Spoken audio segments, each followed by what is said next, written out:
I always remember getting up early on the weekends when we were at theirs and being trawled out to the garden and doing, well, not necessarily weeding, but we gardening generally of all sorts. Did he use you as a labourer? No comment. I see. I remember fresh bread in the morning, no? There was fresh bread in the morning. Fresh bread in the morning. Yeah. Right. And he made it? Yeah, fresh bread and beans on toast. Well, the bread machine made it. He just put all the stuff in the machine. Baking cakes in the kitchen together every weekend. Every weekend? Every weekend we bake something. And were they edible? What, even though you made them as well? Work in a bank at the moment, so I'll just work my way up through the bank. So you like lots of money? Yeah, nice. Is the chap a good earner? Is he good? She took my old job in the bank. Does that mean she made you redundant? Or? No, I got promoted. He got promoted and left. And left? What about you? What are you doing? I work for a Member of Parliament and an Assembly member in Bradford and Radnorshire. I do their campaigns. Does that mean you have ambitions to become a politician? As my boss said, never say never. Right. Tell me more. I wouldn't. I would. My mum and dad had a business. I wouldn't necessarily not do it. But, So before I snuff it at the age of 93, are you going to be Prime Minister or something? I'm a Liberal.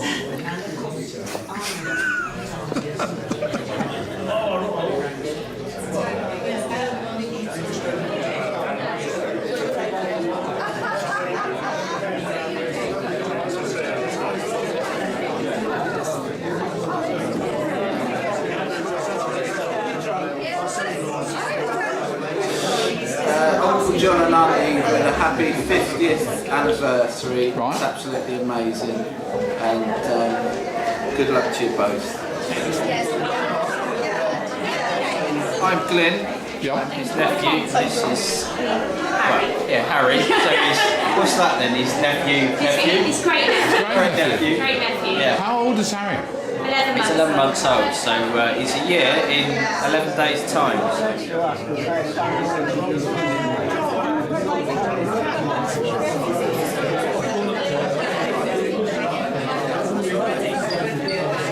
I think I am incredibly lucky to have two of the best parents anyone could ever ask for. They're always there, they're always supportive.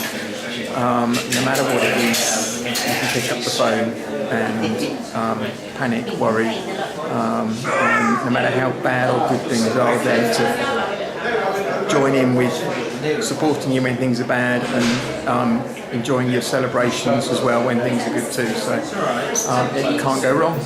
Mum and Dad, cheers.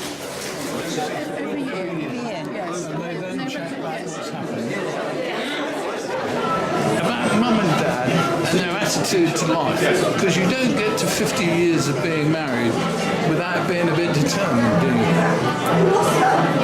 They're just very special. Yeah, I think determined is a good word, definitely. Ride the storms. Laugh. Laugh lots. Yeah. Keep busy. That's for life. Just, they packing more and more in these days.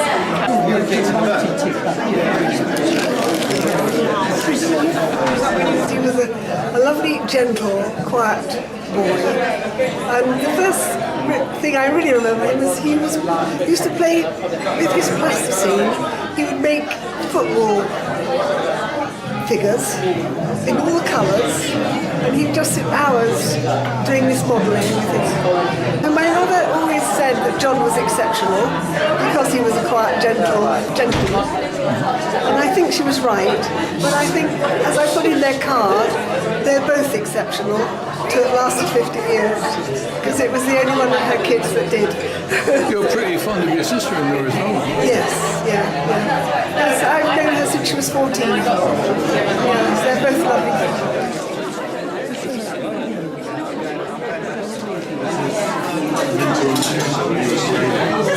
Sarah, you are wearing the bridesmaid outfit essentially you wore 50 years ago. Yeah, unfortunately, I couldn't still fit in the dress. That was the problem. That's awful. I know. What do you remember from the day? What I remember from the day is this thing I've got on my head. I remember my mother and my grandmother fixing it on my head with some very painful pins. And then I remember being in the church, putting my hand inside my hand warmer and pulling out a little box. And inside the box there was this bracelet. It didn't have the charms on it, but it just had this little bracelet. And I remember feeling really delighted and happy that I'd found this treasure inside my hand warmer. So that's basically my memory of the day, but I was only 4, so I think I was probably quite, self-centered and kind of, like that was the main focus for me, was my bracelet. Auntie Ingrid and Uncle John, I love them absolutely, just love them dearly. Uncle John's my godfather, and Auntie Ingrid, she's not my godmother, but I look on her as my godmother. And I just feel very lucky to have them in my life. They're such lovely people, and I can't imagine life without them. They're wonderful.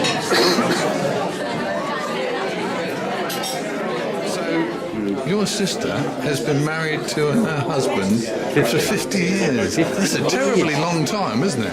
I don't know, it might be a wonderfully long time. Chris. Yeah, I'm jealous. I think it's wonderful, I really do. Oh, you're not?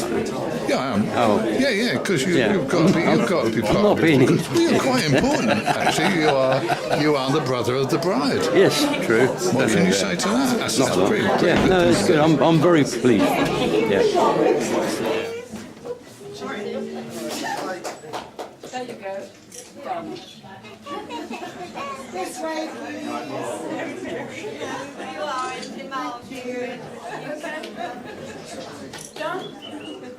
That's a nice one.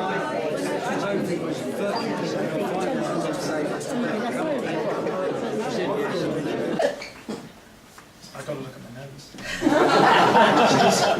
She's really been a joy to be with for 50 years. She's been my best pal, my lover, and really my very best friend. And she's been a support all the way through.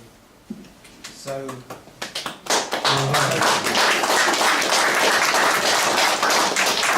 it'll take time. You made it easy. But in actual fact, in about 13 days' time, we got another celebration because we met on 14th of February 1959 at a St Valentine's dance. That's cool.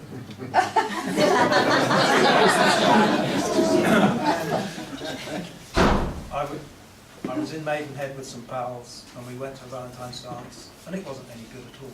So we tried another one. And I walked in the door and I saw Ingrid. And there she was, blonde hair, blue eyes, very beautiful, little bit of cleavage.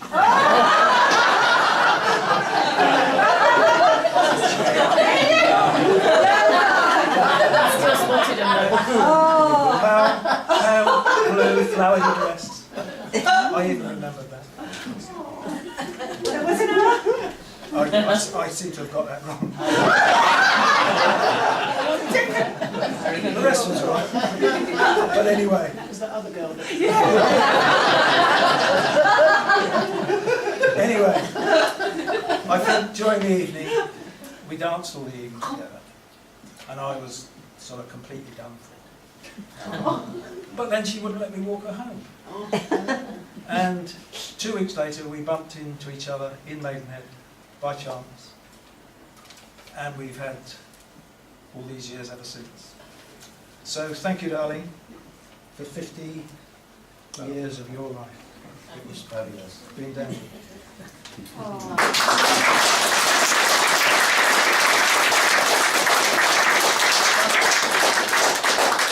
my brother had organised this Valentine's dance. This is Arnie, who sadly is not here with us. And he was organising this dance, but the organisation was taking place at my childhood home. And he brought a couple of pals who were planning this dance.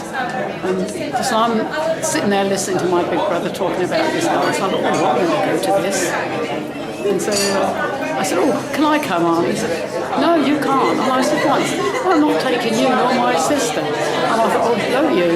Anyway, there was another one of his friends said, you can come with me. So I said, thank you very much. And that's who I went to this dance with. And that's why I wouldn't let John walk me home, because I thought, no, I didn't come with John. I came with Mick Constant.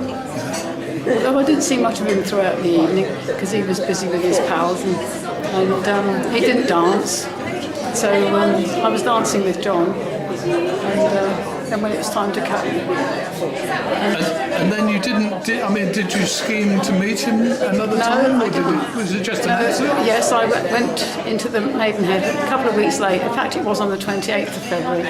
Went shopping for my mum. And as I was coming around this corner, and lo and behold, there was John with a couple of his pals. And there you went. Bumped it, yes. And then he asked if I would go to the cinema with him in the afternoon. And I said, I've got to go home and ask my mum. Oh, really? Like you did in those days, you know. And so I caught the bus back to Woodlands Park and had a quick lunch and then got changed and went to meet him. And he didn't recognise me in the afternoon because I'd been out shopping and it was quite a damp day. My hair was a bit bedraggled by the time I got back, so I put it up. And when I got off the bus, and this person got off the bus with her hair all twiddled up, he didn't recognise me. He thought I was about 27. Anyway, that was the start, and we went to the cinema, and I've been with him ever since. And you haven't looked back?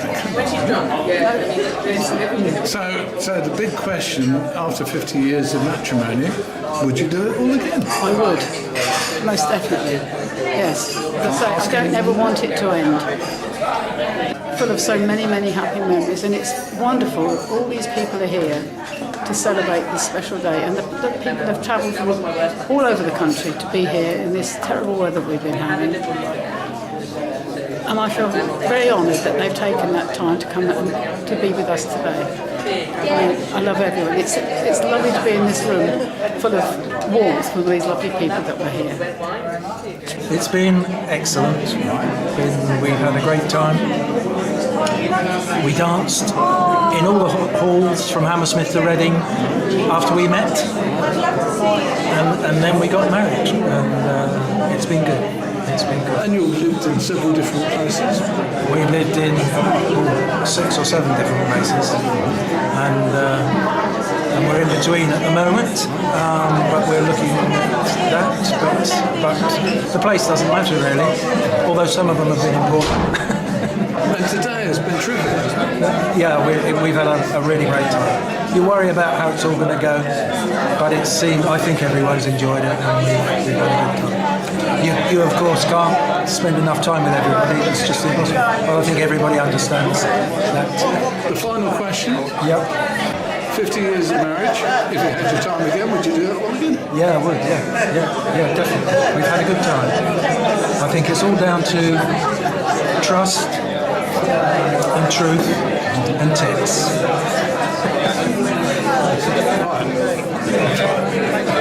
I think we're going to leave. That's my philosophy. Okay.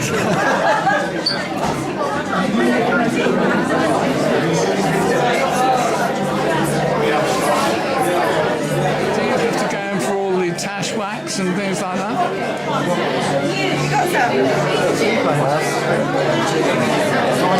I've got this though. Wow! I've got wax somewhere. I'm impressed. So you have to buy special equipment? Yeah, it's quite a thing. Yeah, I've got very straight hair, so it would just do that otherwise. Some woman said to me, kissing a man without a moustache is like eating an egg without salt. How do you feel about this? I like that as a saying. You like the saying? What about kissing men with moustaches? I love it.